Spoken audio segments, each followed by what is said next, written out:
السلام علیکم ورحمۃ اللہ وبرکاتہ۔ کلاس 10 اردو سبق مجھے میرے دوستوں سے بچاؤ۔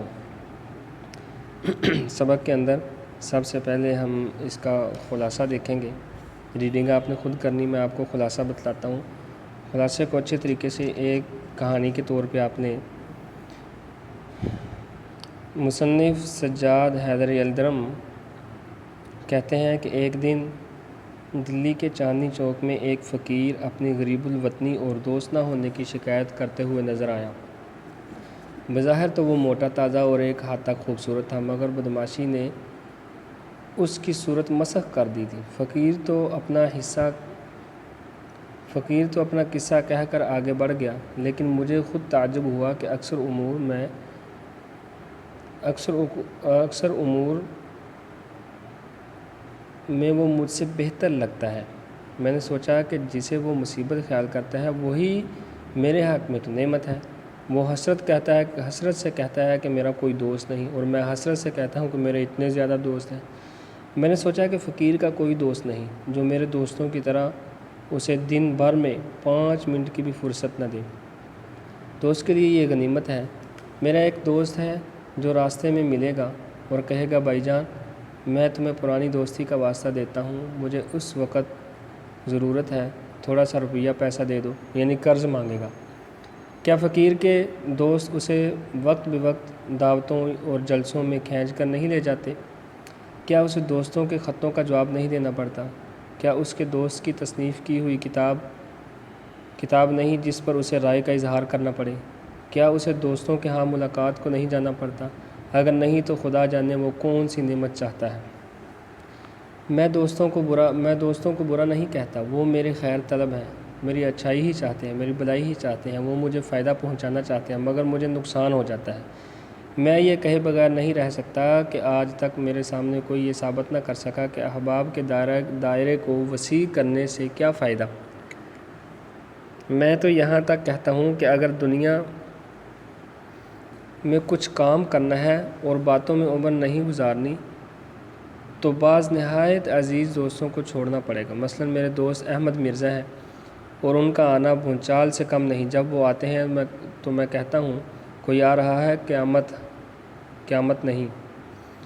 وہ جب بھی آتے ہیں اتنا شور کرتے ہیں کہ جاتے ہوئے میرا کل خیالات کو اپنے ساتھ ہی لے جاتے ہیں۔ دوسرا میرا دوست ہے محمد تحسین۔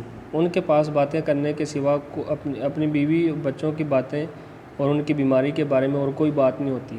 اگر میں کبھی کوئی اور بات شروع کروں بھی تو فوراً معذرت پیش کر دیتے ہیں کہ بھائی آج کل گھر میں بہت بیماری چل رہی ہے، مجھے اتنی فرصت کہاں ہے کہ میں اخبار وغیرہ پڑھوں یا کچھ اور پڑھوں۔ اسی طرح میرے مقدمہ باز دوست جنہیں جھگڑوں اور مخالفین کی برائیوں کرنے سے فرصت نہیں۔ ٹھیک ہے، یہ 3 دوست ہو گئے ہیں۔ دوستوں کا آپ نے خیال کرنا، اسی طرح آپ کو خلاصہ یاد ہوگا۔ تیسرا دوست جو ہے وہ مقدمے باز، جو لڑائی جھگڑے اور مخالفین کی برائیاں کرتے رہتے ہیں۔ انہیں اپنی لیاقت کے مطابق لٹریچر کا بہت شوق ہے۔ لٹریچر پڑھنے کا اتنا نہیں جتنا لٹریری آدمی سے ملنے اور تعارف پیدا کرنے کا۔ ایک مرتبہ میرے یہاں تشریف لائے اور بہت اصرار سے مجھے سلیم پور لے گئے، یہ کہہ کر دیہات میں تبدیلی آب و ہوا بھی ہوگی اور وہاں مضمون نگاری بھی آپ زیادہ بہتر طریقے سے لکھ سکیں گے۔ شاکر صاحب کی کوٹھی میں جو کمرہ میرے لیے تیار کیا گیا، اس کی کھڑکی بائیں باغ کی طرف کھلتی تھی اور دل فریب منظر میری آنکھوں کے سامنے ہوتا تھا۔ صبح کو نیچے ناشتے کی غرض سے بلایا گیا۔ ناشتے کے بعد کمرے میں جانے کے لیے اٹھا ہی تھا کہ چاروں طرف سے اصرار ہونے لگا کہ کہیں آج ہی کام شروع نہ کر دینا۔ گاڑی تیار ہے، مچھلی کا شکار کھیلیں گے اور پھر آپ کو احمد نگر رئیس راجہ طالب علی سے ملائیں گے۔ میرا ماتھا ٹنگا کہ سکون یہاں بھی میسر نہیں۔ خیر سینکڑوں ہیلے کر کے اس وقت میں نے جان بچائی۔ میں نے کمرے میں آ کر غور سے میز کے سامان کو دیکھا۔ اعلیٰ درجے کا بیش قیمت اچھی قیمت والا سامان میز پر تھا، مگر اکثر اس میں سے میرے کام کا نہیں تھا۔ آخرکار میں نے وہی اپنا پرانا استعمالی مگر مفید بکس نکالا اور لکھنا شروع کیا۔ میرے کمرے کے قریب شاکر خان صاحب کے چھوٹے بھائی کا کمرہ تھا۔ انہیں موسیقی میں بہت دلچسپی تھی۔ انہوں نے موسیقی کی مشق فرما کر مجھے میری خواہش کے خلاف محظوظ فرمایا۔ اس کے بعد میرے خیالات میرے دماغ سے غائب ہو گئے اور میں کچھ لکھ نہ سکا۔